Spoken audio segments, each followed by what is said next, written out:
আসসালামু আলাইকুম রহমতুল্লাহ। ভারত যদি বাংলাদেশকে একসাথে এই উপকারগুলো করে, তাহলে বাংলাদেশের পরিস্থিতি কি হবে? আপনারা একটু কমেন্ট বক্সে দয়া করে আমাকে জানাবেন। এক এক করে বলি। ভারত যদি সকল ধরনের রপ্তানি বন্ধ করে দেয়, তাদের তো ক্ষতি হবেই। প্রাথমিক পর্যায়ে তাদের ব্যবসায়ীরা তো ক্ষতিগ্রস্ত হবেই। বিকল্প যদি কোনো পথে বা বিকল্প কোথাও যদি রপ্তানি করতে না পারে, কিন্তু তাদের ক্ষতি হলেও তারা হয়তো বা দেশের অভ্যন্তরে কম মূল্যে অথবা ভারত সরকার সাবসিডিজ দিয়ে, যেমন সুতায় ভর্তুকি দেওয়ার ফলে তারা বাংলাদেশের চেয়ে কম মূল্যে সুতা বাংলাদেশে প্রেরণ করেছে।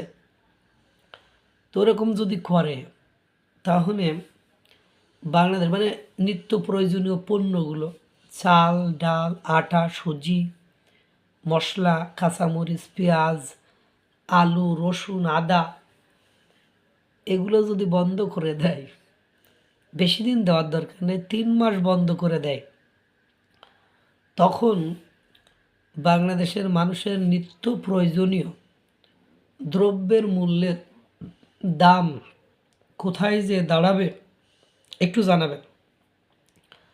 2 নম্বর, ভারত যদি আমাদের রাঙ্গামাটি, খাগড়াছড়ি, বান্দরবন, সিলেট, রংপুর, শিলিগুড়ি অঞ্চল, চিকেন নেক অঞ্চল, এই যে অঞ্চলগুলো আছে, এই অঞ্চলগুলোতে বিশেষ করে রাঙ্গামাটি, খাগড়াছড়ি, বান্দরবান, এই 3টা অঞ্চলে যে বাংলাদেশের যে উপজাতি আছে, বিদ্রোহী গোষ্ঠী আছে, তাদেরকে যদি একটু বালুচিস্তান লিবারেশন আর্মি, পক জম্মু কাশ্মীর, আজাদ কাশ্মীর অঞ্চলে যেসব বিদ্রোহী গোষ্ঠী আছে, টিটিপি, খাইবার পাখতুনখোয়া অঞ্চলে যে তেহরিকে তালেবান পাকিস্তান,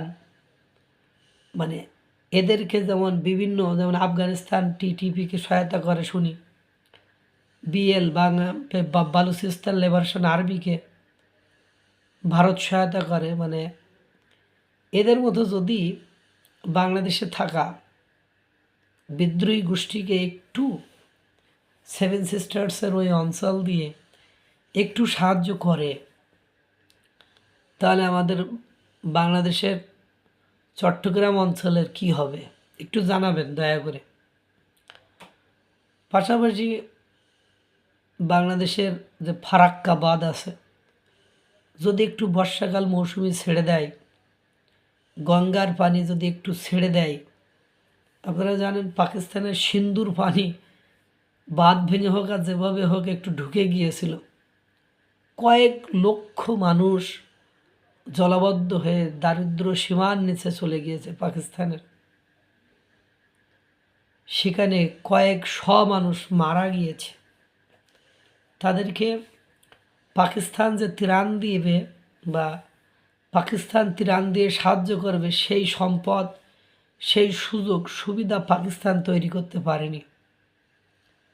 বিদেশি সংস্থা যারা ছিল, তারা যতটা সাহায্য সহযোগিতা করেছে তাই পেয়েছে। একবার 5ই আগস্ট 2024 এই সরকার, বর্তমান যিনি অন্তর্বর্তীকালীন সরকার রয়েছে, এরা সরকার গঠনের পরে ভারী বৃষ্টির কারণে বাঁধ ভেঙে গিয়েছিল, তাই আমাদের অনেকগুলো জেলা বন্যার পানিতে প্লাবিত হয়েছিল। আপনাদের মনে আছে? টিএসসিতে এদেরকে সাহায্য করার জন্য জুলাই গণঅভ্যুত্থানের সম্মুখ সারির নেতারা হাসনাত, সার্জিস, নাহিদ, এরা আপনার টাকা তুলেছিল। সেই টাকার হিসাব আজও দেয়নি। কথায় কথায় মানুষ এদেরকে এই টাকার হিসাবের কথা বলে। তখন বাঁধ ভেঙে যদি এই হয়, একটু বাঁধ খুলে দিলে কি হবে?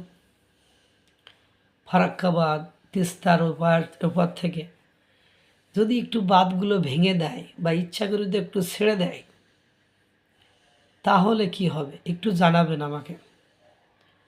যদি কোনো কারণে রাগান্বিত হয়ে পাকিস্তানের যেমন ভারতের আকাশপথ বন্ধ করে দিয়েছে, যার কারণে পাকিস্তানকে ঘুরে ঘুরে যেতে হয়, পাকিস্তানকে রাষ্ট্রায়ত্ত এয়ারলাইন্স পর্যন্ত বিক্রি করতে হয়, ঠিক বাংলাদেশের যদি আকাশপথটা বন্ধ করে দেয়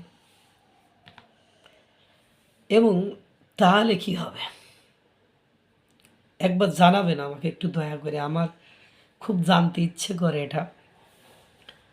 পাকিস্তান বাংলাদেশের চতুর্দিকে অর্থাৎ মানে 30টা জেলার সাথে ভারতের সীমান্ত রয়েছে।